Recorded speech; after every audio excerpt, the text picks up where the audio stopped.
Always a pleasure to bring you newspaper headline. Good morning. Thank you for joining us. This is Off the Press, where we take a look at all the headlines making rounds in the newspapers. We have quite a number of them here this morning. This day, The Punch, we have Vanguard, we have The Nation, and of course, Sports is also here. And his face is becoming familiar on this program. He's a public affairs analyst. He joins us this morning, Gbolahan Olojede. Thank you very much for coming. Good morning. Thank you for having me. How did you manage January rains? Surprise, surprise, surprise. I think everybody in Lagos will love it because it tends to douse the temperatures. Yes. But at the same time, there may be other implications, which I think the weather people should tell us some more. I practically... I swim. Let me use present tense. I was swimming out of my house this morning, unfortunately. It's surprising that the drainages in Lagos seems to all be blocked. Yes, sadly. And you just see water all over the place. And I'm thinking this is just about 2 or 3 rains of the year, and the drains are blocked. It's quite unfortunate, really. Why some are counting it as blessings, others are looking at it as just pure disruption. Nobody likes rain afterwards in Lagos. Anyway, that's just by the side, wherever you are. We hope you're keeping warm and out of the rains. Yes? Okay, this day newspaper is fast up for review. We have at the very top mast, more foreign investors eye acquisitions in Nigeria's insurance sector. We also have underneath it, Atiku list infraction of constitution by Buhari. Details of that is on page 9. Just below the masthead, you have TI scores Buhari's anti-corruption war low. What does TI stand for? You might want to go. You might want. I was just wanting to tease them. Yeah, it's on your screen. Hopefully, this day newspaper. There's a screamer there. That's it.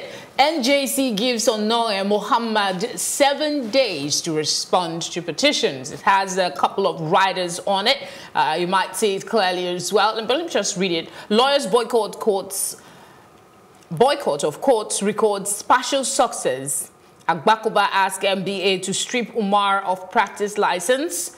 Group applies to CCB for acting CJN's asset declaration form.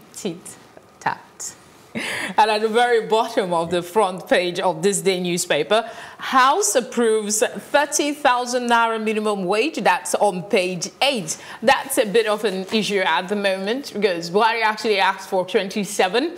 We hear what Kola has to say. Security and elections can be and Ghani at times like this. That's at the back page of this day newspaper. So let's just get on with it. What headline would strike quite you? Interesting. Yes. Maybe we should start from the TI scores anti-corruption war low. And I don't think the reporting of this incidents is balanced because there are 2 sides to this report. Maybe that will be captured in the body of the report anyway. Yeah. What has happened with this report is that Nigeria actually moved 4 steps up on that scale, which sounds like a positive thing.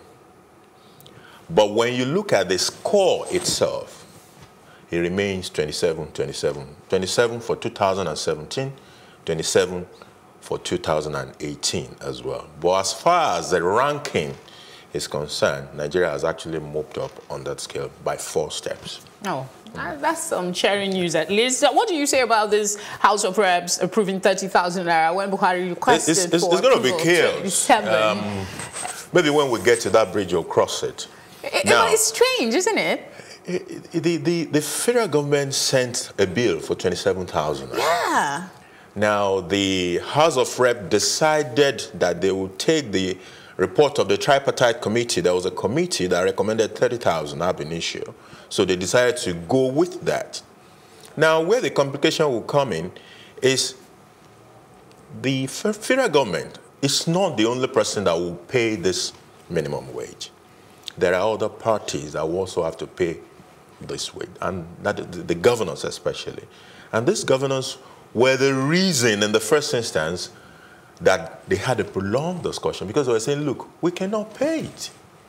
Some of those people are still struggling to pay the 18,000 naira. 30,000 naira is not too much to ask for. That's the truth. As a matter of fact, it's low comparable to our neighbors. Other countries around us of similar demography and wealth. But at the same time, the capacity to pay is very important. It's not enough to just say, we have approved 30,000 minimum wage. At the end of the day, anyway, this bill, when it is passed by the House, will still come to the President for assent. So there might be trouble when we get to that point. I really do. The elections is just a couple of days away. Are we going to sort all of this before then? I don't think we'll sort it before then. We'll move on to the Punch newspaper now. On the front page, CJN to Ononge, acting CJN.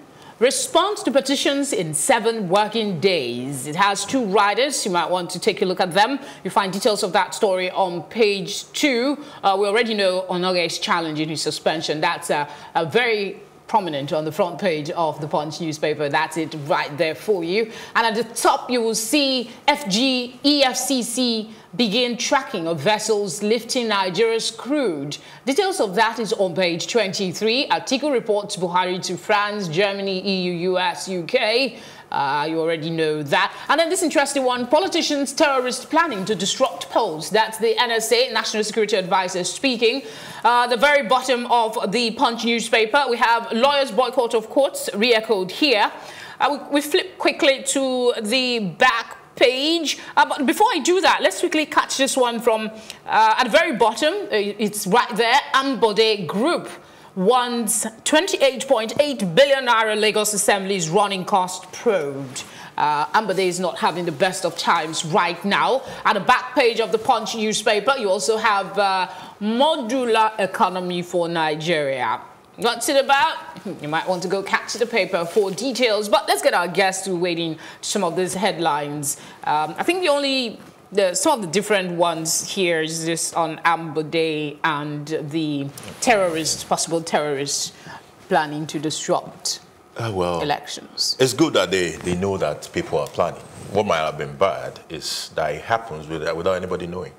But if there are already security reports that some people are planning to do this and do that, then that gives the security architecture the time to respond appropriately and ensure that all these attempts to disrupt elections are nipped in the bud. No, politicians will always have plans to disrupt elections. It's their thing. In fact, politicians are probably the biggest menace in the electoral process because they are always looking for ways and means. If you block this one, they are planning a new one. Well, the concern now is if the National Security Advisor is aware, why is it being announced so often? Well, I think it's all part of the game. Put it out there that we know this is happening. Normally, maybe we ward off these people to know that whatever you are hatching is already known. Fair enough. Ambode, quick thought. Group wants 28.8 billion. It's an unfortunate banter going on between Ambode and the Assembly and the Lagos Assembly. And I think the citizens are worse off for it. Up till now, the budget for Lagos State has not been laid before the Assembly. And this is one of the reasons. A lot of bickering going on. Now, the Assembly has put out there a lot of issues, infringements that they said Ambode has committed. They're even thinking of impeaching him, which they said they've given him a week to respond, or they will move for impeachment. So on the flip side is where you now have the Ambode, people who are now in support of Ambode, saying, okay, even you, the Assembly, this is what you have done, this is what you have done. Explain it as well. Interesting times for Nigerian politics. There are still more entertaining and interesting headlines on the Punch newspaper. Please grab a copy for yourself. We'll go on to the Vanguard now. Allegations. Respond in 7 days. NJC tells Ononge, acting CJN. At the top mast, you have oil theft. FG begins tracking of crude oil vessels. Impeachment threat, Ambode lawmakers lock horns. Good, find details on page 10 of the paper. That's it on your screen. A picture of Atiku and Tinubu. Atiku is no Democrats. Of course, we already have that one. Free, credible elections, the role of INEC, submission of names and effect. Details of that is on page 40. At the very bottom of the paper, the Mr. and Mrs. Cartoon is here. Trust me, we're going to take a look at it before we wrap things up this morning for those that love it like me. At the very bottom of the Vanguard, we have politicians working to disrupt election. NSA tells government. Buhari inaugurates Ariaria power plant. Nigeria still very corrupt. Transparency International. And so much more on the front page of the Vanguard. And behind it, we have sports. I will just leave that for a bit, but you might just want to take a sneak peek. Suarez joins Arsenal, and Moses is still in the news. What's it about? Flip over to the back page and you will find details.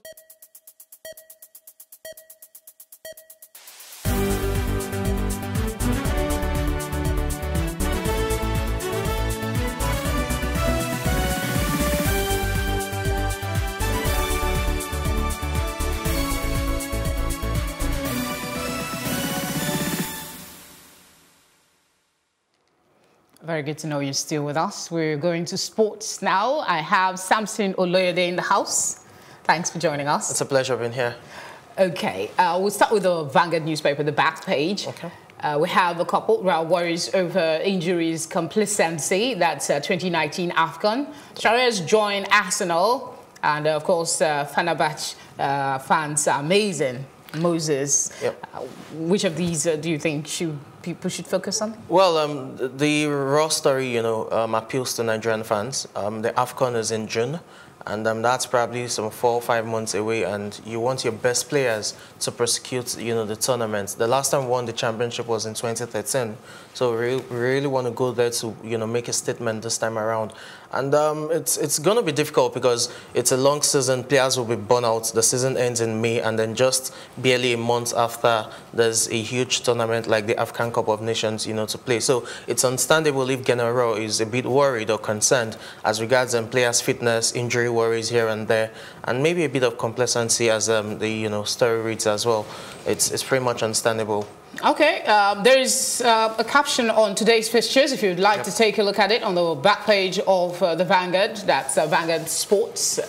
Should be on your screen. Yes, that's it right there for you. Go grab a copy for those that are into it to take a look. All right, we'll move on to the next paper here. That's Complete Sports. A lot of headlines all over the place. City stumbled in title race. And then AC Milan opened negotiations for Osimhen. Yep. Okay. Moses is also here. He seems to be the man of the moment. Is that the case? Well, he just made the move. As I said, he struggled for playing time, at Chelsea, especially under Maurizio Sarri. And having made the move to Fenerbahce, it seems he's enjoying life there. It's early days, but it's good that he's enjoying his football once again. And just hopefully, there are rumors, speculations that arrive that he may just make a return to the Super Eagles, having announced his retirement last year. So it's good for the Nigerian dream if Moses is playing. If the more he plays, the more he gets into form, and we may just see him at the African Cup of Nations in June.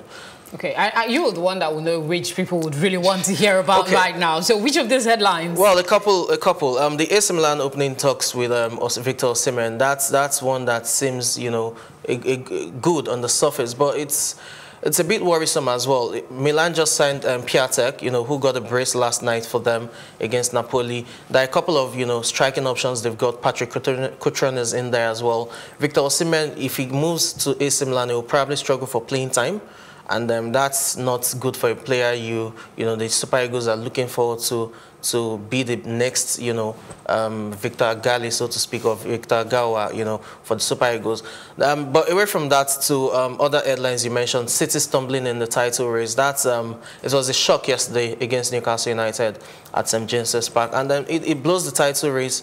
Not necessarily wide open, but it gives Liverpool, the belief that they can really win it this time around after 29 years. Liverpool will be facing Leicester City later tonight, and should they win, they open up a 7-point gap at the top. So it's difficult days for City at this point in time. They're playing Arsenal at the weekend. It's not going to be, an easy game for them as well. You also had Pogba and Lindelof, rescuing a point for United in there. And it's good to see the grit, you know, that United were once known for under Ferguson. It's good to see it come back again, because during the Mourinho era, it was a bit disjointed in terms of the team's performance and spirit. But Ole Gunnar Solskjaer has, you know, brought a bit of stability to its team. Yeah, the winning streak has ended at 8, but it's good to see them come from 2 goals down to actually snatch a draw. All right, let's go to the back page. If there's, oh, that's more of campaigns. I just noticed this one here quickly. Liverpool told to pay 60 million pounds for Timo Werner. Yeah, I don't think that move will materialize. I really think Liverpool have more than enough options, you know, in the middle of the pack and going forward. The worries will be defensively, where they are going through injury crisis at this point in time. You have Joe Gomez out. You have Trent Alexander-Arnold out. There's Joel Matip, who just returned from a broken collarbone and is yet to really get his foot in. We also hear that Virgil van Dijk may miss tonight's match against Leicester City due to illness. So a bit of defensive crisis. If Liverpool are really going to delve into the market at this point, it has to be for a defender. But they really look good considering the run of fixtures they have coming forth for them, and the fact that they can open a 7-point gap lead tonight.